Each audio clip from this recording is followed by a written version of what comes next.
Queen Margaret stood at the observation deck's reinforced glass, her fingers pressed against the cold surface as she watched the bustling spaceport below. The morning shift had begun, and hundreds of beings moved through the massive hangar bays like organized chaos. Her security detail maintained their positions around her, silent sentinels in dark uniforms who never questioned her need to observe her subjects from this hidden vantage point. Below, the familiar sight of cargo ships and passenger vessels filled every available dock. Merchants haggled over shipping rates while maintenance crews crawled over hull plating with their diagnostic tools. The Queen's eyes moved methodically across the scene, cataloging details that others might miss. This ritual had become sacred to her, a way to understand the pulse of her kingdom beyond the sanitized reports that crossed her desk. A commotion near Dock 7 caught her attention. A small alien figure struggled with a massive shipping container, its 6 arms working frantically to prevent the cargo from toppling. The being stood barely 4 feet tall, its crystalline skin reflecting the harsh industrial lighting. Most passers-by ignored the struggle, focused on their own pressing business. Then she saw him. A young man in grease-stained coveralls approached the alien without hesitation. His work boots splashed through puddles of hydraulic fluid as he moved with purpose toward the crisis. The Queen leaned closer to the glass, intrigued by his immediate response to help a being that most humans treated with suspicious indifference. The mechanic's name tag read Danny in faded letters. He positioned himself beneath the tilting container, his shoulders straining against the weight while the alien frantically adjusted the support mechanisms. Neither spoke the same language, but their coordination was seamless. Hand gestures and urgent pointing created a communication system born from necessity. Queen Margaret's security chief, Commander Hayes, stepped closer to her shoulder. His presence carried the weight of unspoken questions, but he knew better than to interrupt her observations unless immediate danger presented itself. She appreciated his restraint. These moments of genuine human connection were rare in her carefully controlled world. The container stabilized. Danny wiped sweat from his forehead, leaving a streak of grime across his skin. The alien's crystalline form shimmered with what appeared to be relief, its multiple arms gesturing in what could only be gratitude. Danny shrugged off the thanks with a modest smile, already turning his attention to examining the damaged support strut that had caused the problem.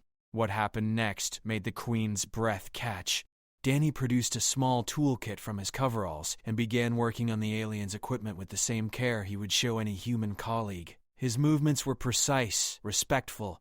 He explained each step of his repair process, even though he knew the alien couldn't understand his words. The tone of his voice carried reassurance and patience. The alien watched intently, occasionally offering small tools from its own equipment pouch. A partnership formed in minutes, bridging species differences through shared purpose. Other workers began to take notice, some pausing in their duties to observe this unlikely collaboration. Danny completed the repair and tested the mechanism twice before stepping back. The alien's response was immediate and remarkable. It reached into a concealed pouch and withdrew what appeared to be a small medallion, pressing it into Danny's palm with ceremonial reverence. The mechanic tried to refuse the gift, but the alien insisted with gentle persistence. Queen Margaret found herself pressing closer to the glass, studying both figures with intense curiosity. Something about the alien's behavior suggested this was more than simple gratitude. The medallion glinted in the harsh lights, and she caught glimpses of intricate engravings that spoke of significance beyond mere trinket value. Danny accepted the gift with obvious discomfort, clearly uncomfortable with receiving payment for what he considered basic decency. He tucked the medallion into his shirt pocket and returned to his duties, already focused on the next repair waiting in his workstation. The alien lingered for several moments, watching Danny's retreating form with what seemed like profound contemplation. Its crystalline features shifted in patterns that suggested deep thought or perhaps recognition. Then it moved toward its cargo with renewed purpose, but not before casting one final glance in Danny's direction. Commander Hayes cleared his throat softly, a signal that the Queen's scheduled appointments were approaching. She nodded but remained at the glass for several more minutes, watching the ordinary rhythm of the spaceport resume around two beings who had just shared an extraordinary moment of connection. Something significant had just unfolded before her eyes, though she couldn't yet identify what made this interaction different from countless others she had witnessed. The medallion drew her thoughts back repeatedly. Its presence suggested layers of meaning that extended far beyond a simple expression of thanks. Queen Margaret finally stepped away from the observation deck, but her mind remained on the spaceport below. The image of Danny's unconscious kindness and the alien's profound response would stay with her throughout the day, demanding attention she couldn't yet explain. The royal apartments buzzed with the controlled energy of morning briefings, but Queen Margaret's attention drifted repeatedly to the intelligence reports scattered across her mahogany desk. Trade disputes, territorial negotiations, and diplomatic protocols filled the documents, yet her thoughts remained fixed on the interaction she had witnessed at the spaceport. Minister Wells presented the daily security briefing with his usual precision, highlighting potential threats from various sectors of the kingdom. His voice carried the weight of decades spent protecting royal interests, but today his words felt distant to her ears. She found herself wondering about the medallion Danny had received, its significance nagging at her consciousness. The morning's second briefing focused on interspecies relations, a topic that suddenly commanded her complete attention. Ambassador Torres outlined recent developments with the crystalline beings known as the Zephyrians, describing them as a reclusive species that maintained minimal contact with human settlements. Their presence in the kingdom was limited to essential trade agreements, and most preferred to conduct business through intermediaries. Queen Margaret interrupted the presentation with a question that surprised everyone present. Detailed information about Zephyrian cultural practices, particularly their customs regarding gift-giving and ceremonial objects. Ambassador Torres fumbled through his notes, clearly unprepared for such specific inquiries about a species most considered insignificant to major political concerns. The information was sparse but intriguing. Zephyrians were described as intensely hierarchical, with strict protocols governing interactions between different social levels. Their medallions served as identification markers, indicating status, family lineage, and territorial authority within their own society. The presentation of such items to outsiders was apparently unprecedented in documented history. Commander Hayes noticed the Queen's unusual focus on this topic. His trained instincts recognized the shift in her attention patterns, though he couldn't identify the source of her interest. Years of service had taught him to catalog such changes, filing them away for future reference when their significance might become clear. The afternoon brought economic reports and trade statistics, but Queen Margaret's mind continued processing the morning's revelations. If the intelligence reports were accurate, the medallion Danny received represented something far more significant than gratitude for mechanical assistance. The implications suggested possibilities that demanded careful investigation. She dismissed her afternoon appointments and requested private access to the kingdom's xenological archives. The vast digital library contained centuries of accumulated knowledge about non-human species, much of it classified at levels that required royal authorization to access. Her search focused specifically on Zephyrian political structures and territorial claims. What she discovered changed everything. The crystalline beings weren't merely traders operating at the margins of galactic commerce. They were the silent architects of one of the largest interstellar empires in known space, controlling trade routes and resource extraction across dozens of star systems. Their apparent simplicity and humble presence served as elaborate camouflage for operations that spanned multiple galaxies.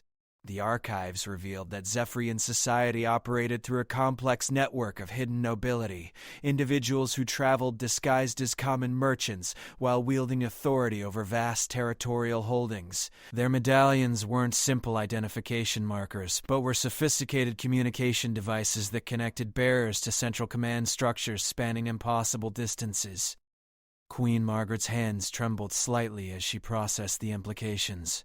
A member of what could only be described as Zephyrian royalty had been struggling with cargo containers in her own spaceport, apparently unrecognized and unassisted by her subjects. The mysterious alien's response to Danny's help now carried profound political significance. She immediately summoned her intelligence chief, Director Kane, requesting immediate surveillance reports on the alien's current location and activities. The response was troubling. The individual had completely vanished from the spaceport, leaving no trace of departure, despite comprehensive monitoring systems that tracked all vessel movements.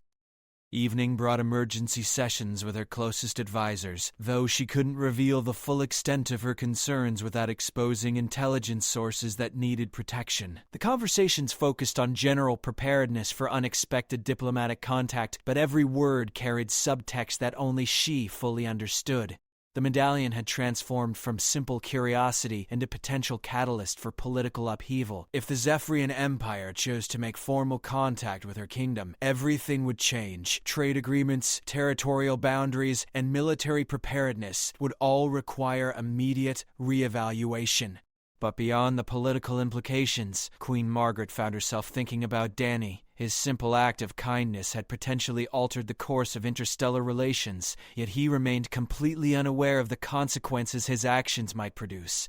The mechanic continued his regular duties, carrying a device that could reshape the galaxy, while believing it was merely a token of appreciation. She made a decision that surprised even her closest advisors. Tomorrow she would return to the observation deck, not as distant royal observer, but as someone actively monitoring a situation that could determine the future of her kingdom. The young mechanic had become a person of critical importance, though he would never know it. Commander Hayes received discreet instructions to establish subtle surveillance on Danny's activities, ensuring his protection without revealing the true reasons for royal interest. The orders confused him, but years of service had taught him to execute royal commands without question, trusting that explanations would emerge when circumstances permitted.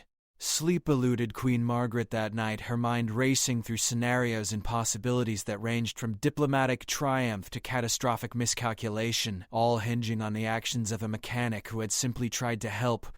Danny arrived for his morning shift, unaware that his every movement was now subject to royal scrutiny. The medallion remained forgotten in his shirt pocket as he focused on the day's repair schedule, a routine that had suddenly become anything but ordinary. 3 cargo haulers needed engine diagnostics, and the shipping office had reported problems with their main atmospheric processor. Queen Margaret positioned herself at the observation deck earlier than usual, her security detail adapting to the change without comment.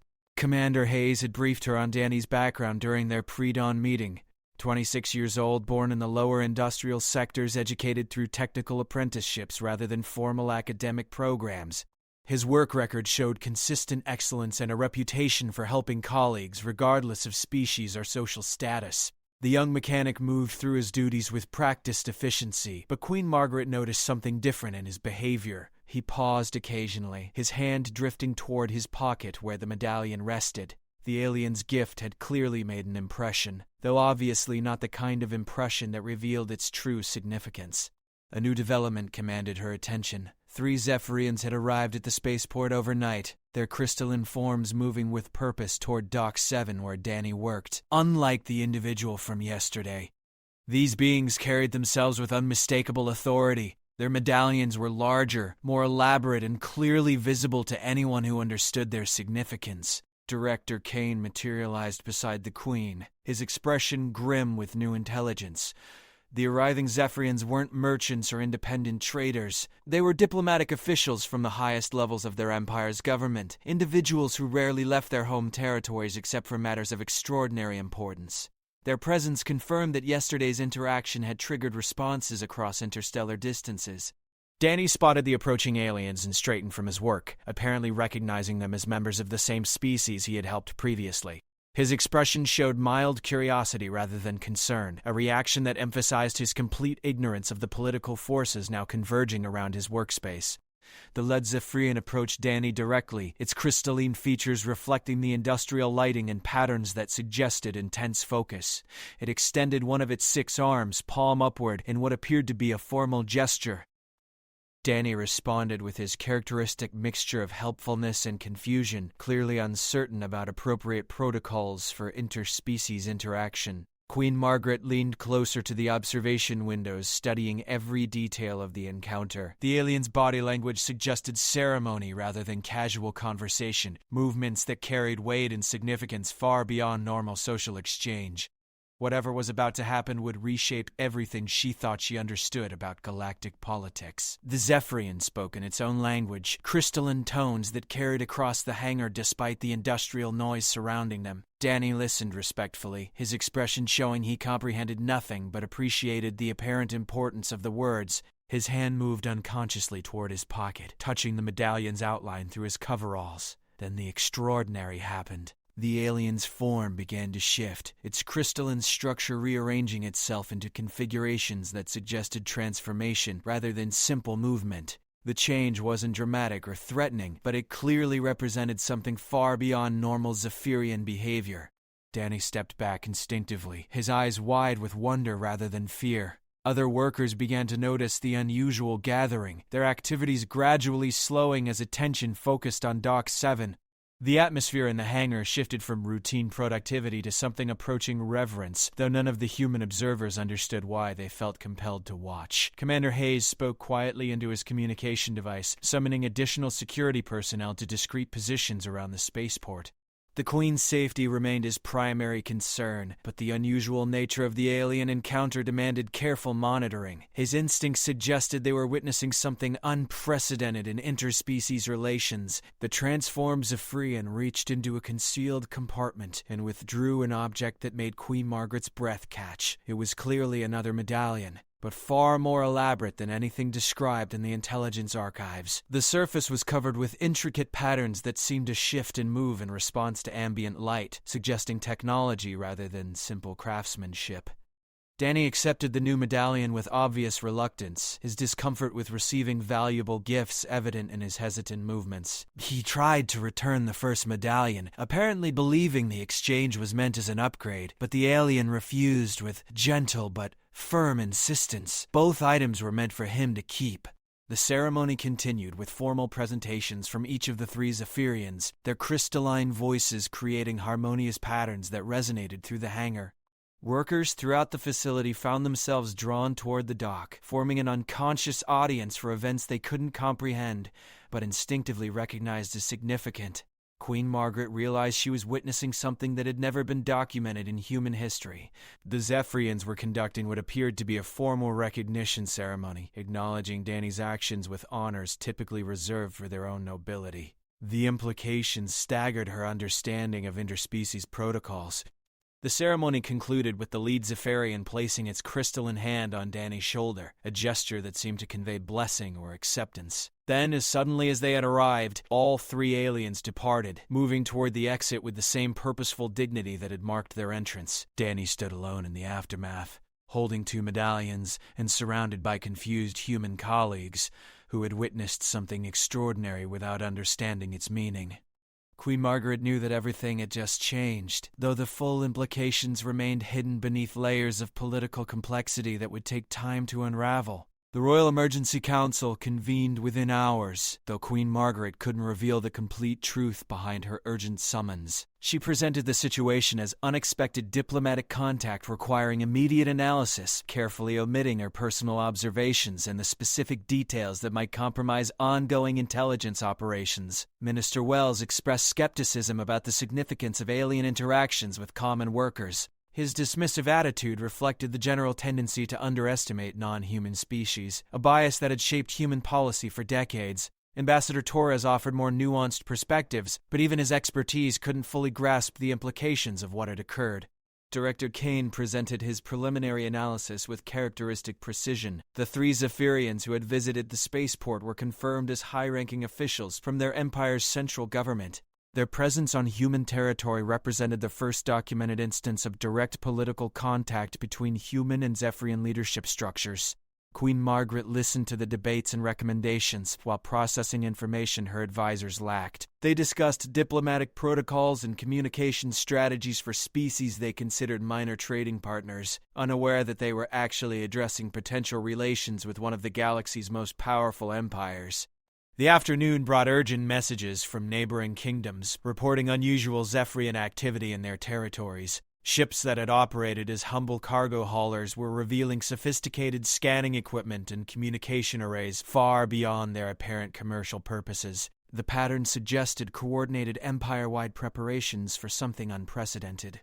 Evening intelligence reports painted an increasingly complex picture. Zephyrian vessels throughout human space were abandoning their merchant disguises, displaying technological capabilities that dramatically exceeded previous assessments. The transformation wasn't aggressive, but it clearly indicated that decades of assumptions about their intentions and capabilities had been completely wrong. Queen Margaret made the difficult decision to visit the spaceport personally, despite Commander Hayes' strong objections to the security risks involved. She needed to understand Danny's role in these developments and assess whether direct royal involvement might help navigate the emerging crisis. The young mechanic had returned to his regular duties, apparently unaware that his morning ceremony had triggered political upheavals across multiple star systems. He wore the 2 medallions beneath his work clothes, their presence marking him as someone of profound importance in Zephyrian society, while he remained completely ignorant of their significance. Queen Margaret approached Dock 7 with minimal security presence, hoping to avoid attracting attention that might complicate an already delicate situation. She wore civilian clothes and carried falsified identification that would allow her to blend in among spaceport workers if casual observation proved insufficient. Danny was alone at his workstation, conducting routine maintenance on atmospheric processing equipment. The Queen studied him carefully, noting the unconscious way he touched his chest where the medallions rested. His movements carried subtle changes, suggesting he felt the weight of received honors even without understanding their meaning. She introduced herself using the cover identity her security team had prepared, claiming to be a documentary researcher studying interspecies cooperation in industrial settings. Danny responded with characteristic openness, apparently pleased to discuss his recent encounter with species he considered fascinating rather than politically significant. His account of the morning's ceremony revealed details that intelligence reports had missed. The Zephyrians had spoken about concepts he couldn't translate, but understood related to honor, responsibility, and connection across vast distances. They had gestured toward the stars while speaking, suggesting implications that extended far beyond local political concerns. The medallions themselves proved more sophisticated than external observation had revealed. Danny described subtle warmth and vibration patterns that seemed to respond to his emotional state, suggesting technology integration far beyond simple communication devices. The objects were clearly designed to create permanent connections between bearers and Zephyrian command structures. Queen Margaret realized that Danny had been effectively recruited as an unofficial ambassador, marked for recognition by alien authority that transcended normal diplomatic channels. His simple act of kindness had elevated him to a position of unique importance in emerging interspecies relations. The conversation was interrupted by unexpected arrivals. 5 more Zephyrians approached the dock, their crystalline forms moving with coordinated precision that suggested military organization rather than commercial activity. Their medallions were different again, larger and more complex than any previously documented. Danny recognized them as members of the same species he had helped, but Queen Margaret's trained eye identified them as representatives of whatever passed for Zephyrian High Command. Their presence indicated that morning's ceremony had been merely preliminary recognition, a prelude to more significant contact. The lead figure approached Danny with movements that clearly indicated ceremony and respect. It withdrew a device unlike anything in human technology, a crystalline construct that pulsed with internal light and projected holographic displays of incredible complexity. Star maps, political boundaries, and resource distributions filled the air around them with information that redefined understanding of galactic civilization. Queen Margaret found herself witnessing what could only be described as a formal diplomatic presentation, conducted between representatives of a galactic empire and a human mechanic who possessed no official authority but had earned unprecedented alien respect through simple decency. The implications were staggering, but the opportunity was undeniable. Queen Margaret stepped forward, her royal training overriding security protocols as she recognized the historic nature of unfolding events. The Zephyrians noticed her approach with immediate attention, their crystalline forms shifting to acknowledge her presence. Something in their response suggested they had been aware of her observation, despite her attempts at concealment. Danny turned toward her with surprise, clearly uncertain about proper introductions between his documentary researcher and the sophisticated aliens conducting their presentation. The awkwardness of the moment would have been amusing under different circumstances, but Queen Margaret understood that first impressions could determine the course of interstellar relations. The lead Zephyrian extended one of its 6 arms toward her, palm upward in the same gesture Danny had received. Its crystalline voice carried tones that suggested recognition and perhaps even anticipation. The words were incomprehensible, but the ceremonial nature of the greeting was unmistakable. Queen Margaret responded with formal diplomatic courtesy, introducing herself by title and acknowledging the honor of contact with their representatives. The aliens' reaction was immediate and profound. Their crystalline forms underwent subtle transformations that seemed to indicate surprise, respect, and something approaching relief. The holographic display shifted, showing what appeared to be territorial maps of unprecedented scope. Systems and sectors filled the projection in patterns that revealed the true extent of Zephyrian influence across known space. Trade routes, resource extraction points, and strategic positions painted a picture of empire that dwarfed human civilization's current understanding of galactic politics. Danny watched the presentation with growing wonder, his mechanical expertise allowing him to appreciate the technological sophistication of the display, even without understanding its political implications. His presence had somehow created conditions for diplomatic contact that might otherwise have taken centuries to achieve. The Zephyrians began speaking in harmonized tones that created complex mathematical patterns in their crystalline voices. Queen Margaret recognized elements that suggested negotiation protocols, though the specific terms remained beyond human comprehension. They were clearly proposing arrangements that would reshape the balance of power throughout known space. Commander Hayes materialized at the dock's perimeter, his security instincts finally overriding respect for royal wishes regarding minimal protection. His presence drew acknowledgement from the aliens, who seemed to understand human authority structures with remarkable precision. Their response indicated they had been studying human society far longer than anyone had realized. Diplomatic presentation continued, with detailed projections showing resource distribution, technological exchange possibilities, and territorial arrangements that could benefit both species enormously. The Zephyrians weren't seeking conquest or submission, but partnership based on mutual respect and shared benefit. Queen Margaret found herself conducting impromptu negotiations that would normally require months of preparation and consultation with dozens of advisors. The aliens' patience in Danny's unconscious mediation created space for communication that transcended normal diplomatic limitations. The young mechanic's role became increasingly important as the discussion progressed. His natural curiosity and lack of political prejudice allowed him to ask questions that revealed crucial information about Zephyrian intentions and capabilities. His presence served as proof that humans could appreciate alien worth without political motivation. Evening approached as the negotiations reached preliminary conclusions.